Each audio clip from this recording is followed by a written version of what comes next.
I want to tell you about a conversation, not a specific one, almost any one. The kind you've had 100 times in 100 different rooms with 100 different people. It starts reasonably. You're both calm. You both think you're just clarifying something small. And then, somewhere in the middle of it, something shifts. The air changes. And you realize this is no longer a conversation. This is a standoff. There is a moment in almost every disagreement when you realize the other person is not actually listening to you anymore. You can see it in their eyes. You can hear it in their voice. And in that moment, most of us feel something very close to despair. Because we assume that if we just explain it one more time, one more way, with one more example, something will finally click. But it doesn't click. And so we walk away exhausted, wondering what just happened. Here's what I've come to believe. What just happened had very little to do with intelligence. It had everything to do with clarity, not their clarity, ours. See, we live in a culture that has taught us to measure minds the way we measure machines. Test scores, vocabulary, how fast someone can recall a fact under pressure. But none of that tells you how a person actually thinks. None of that tells you how a person shows up in the room when things get difficult. The real measure, the one that matters, is quieter than that. It shows up in the small, almost invisible habits of everyday conversation. And once you learn to see those habits, you cannot unsee them. And I want to be careful here because this is where people usually get it wrong. This is not a list to make you feel smarter than someone else. If you walk away from this feeling superior, you have missed the entire lesson. This is a list to help you understand why some conversations feel like pushing a boulder uphill, and why no amount of better wording, better patience, or better evidence seems to move that boulder even an inch. Once you understand why, you stop blaming yourself for it. And that alone is worth everything. So let's talk about them. Not to judge anyone, not to feel superior, but because understanding this will save you an enormous amount of unnecessary pain. The first habit is a refusal to sit with complexity. Real clarity of thought is the ability to hold two true things at once. To say, this person did something wrong, and this person is still worth understanding. To say, I don't fully know the answer, and I am still going to make the best decision I can. That is hard work. It takes energy. It takes patience. And some minds, when faced with that kind of effort, simply opt out. They collapse the world into two boxes, good and bad, right and wrong. Us and them. Listen for the words always, never, everyone, nobody. Those words are not describing reality.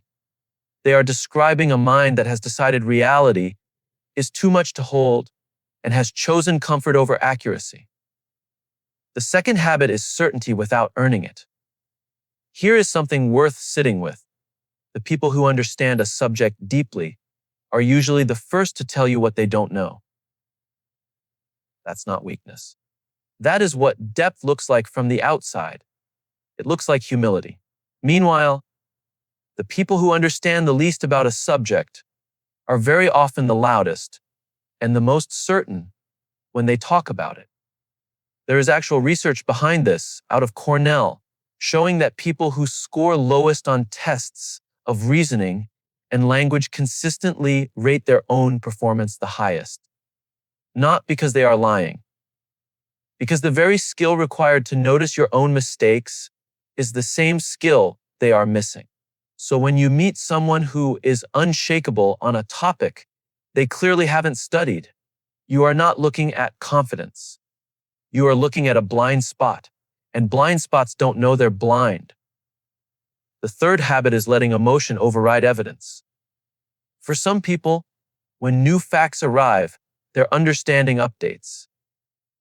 That is what a healthy relationship with truth looks like. The map changes when the territory changes. But for others, it works in reverse. Their feelings decide what is true, and then they go looking for facts to defend that feeling. If new information is uncomfortable, it gets labeled as false. If it's flattering, it gets accepted without question. Their entire worldview becomes a fortress built to protect their comfort, not a window built to let in the light. Now, before I get to the fourth habit, I want you to pause. Really pause. Think about the last conversation that drained you completely. Think about how hard you tried to explain something simple and how little effort came back the other way. Hold on to that feeling, because the fourth habit is the reason that conversation escalated the way it did. The fourth habit is trying to win through volume instead of through reasoning.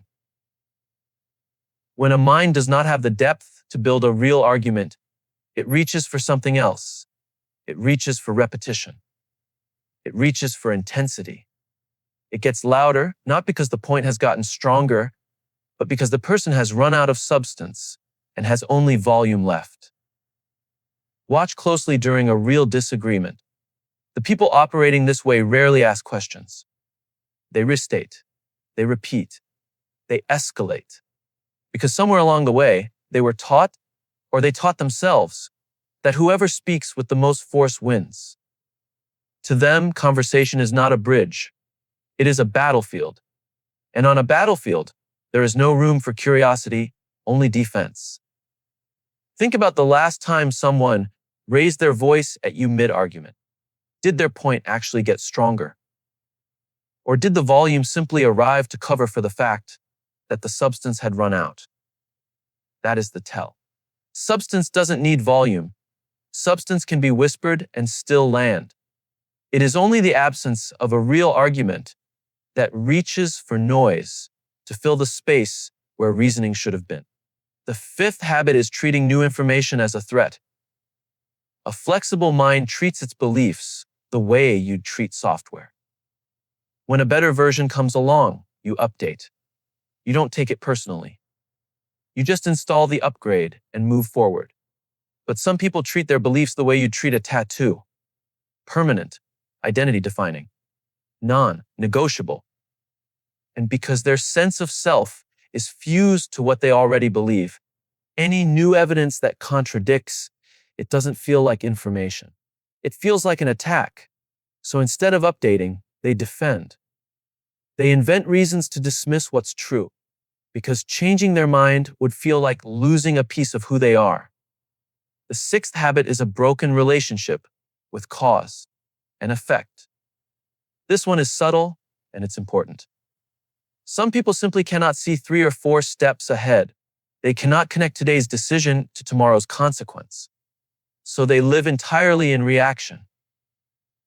Something goes wrong, and it feels random to them, like bad luck, like the world being unfair, when really you can trace a straight line back to a choice they made weeks earlier. They confuse things that happened together with things that caused each other.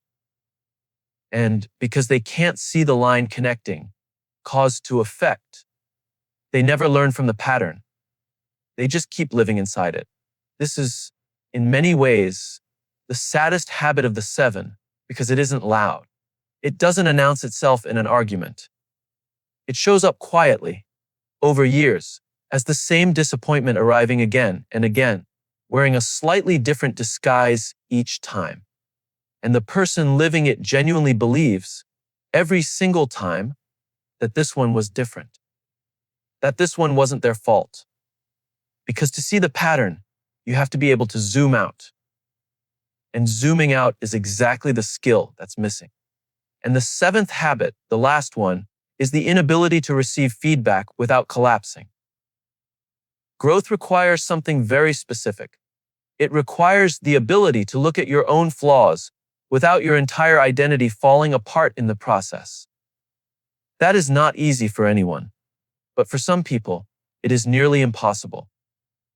Their ego is so fragile that even gentle, well-intentioned feedback feels like an assault. They cannot separate what they did from who they are. So instead of hearing the feedback and adjusting, they deflect. They counterattack. They play the victim. Anything to avoid sitting with the discomfort of being imperfect in front of another person. Now, here's the thing I really want you to understand, because this is the whole point of everything I just said. None of this is about feeling superior to anyone. The moment you start using this list to feel better than other people, you've missed it entirely. This isn't a scoreboard. This is a map. And the purpose of a map is not to judge the terrain. It's to help you navigate it without getting lost, without getting hurt, without wasting your energy on roads that were never going to lead anywhere. Because here's what happens when you don't have this map. You keep trying to reach people with logic who were never going to meet you with logic. You keep showing up to a battlefield with a peace treaty, wondering why nothing works. And every single time, you walk away a little more exhausted, a little more bitter, a little more convinced that people are simply impossible. But when you finally see these patterns clearly, something shifts. You stop expecting rational outcomes from people who are operating from a completely different place. And that is not cynicism. That is peace. Real peace. The kind that comes not from winning every argument, but from knowing which arguments were never yours to win in the first place. This is what leadership actually requires, by the way. Not the ability to convince everyone, the wisdom to know who is actually reachable in this moment and who needs something other than your words. Sometimes that something is time. Sometimes it's distance. Sometimes it's simply letting them be wrong for a while without it costing you your own clarity. I've watched leaders burn themselves out trying to reason with people who were never operating on reason in the first place. I've watched good, caring people mistake exhaustion for failure when really they were simply fighting the wrong battle with the right intentions. The strongest leaders I know are not the ones who win every disagreement. They are the ones who know, almost instinctively, which disagreements are worth having at all. That instinct isn't born. It's built slowly through moments exactly like the one I described at the start of this. There's an old observation, and I think about it often. The fools and the fanatics are always so certain of themselves, and the wiser people are so full of doubt. That gap between false certainty and honest doubt, that is where all of this lies. And learning to spot that gap in others and in yourself might be one of the most valuable things you ever learn to do.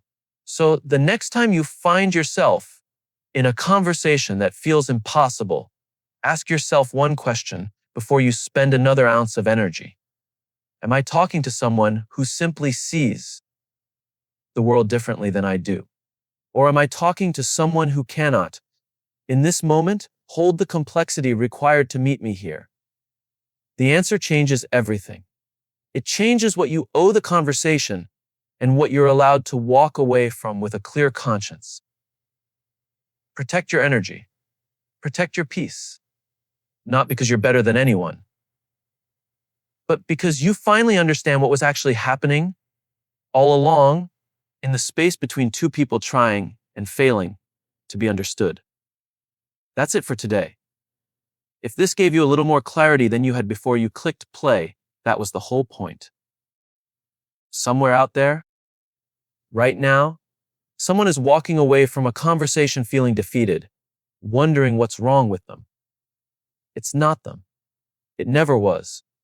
It was simply two different minds, operating on two entirely different maps, each one quietly mistaking the other for a wrong turn instead of a different road. Thank you so much, truly, for spending this time with me today.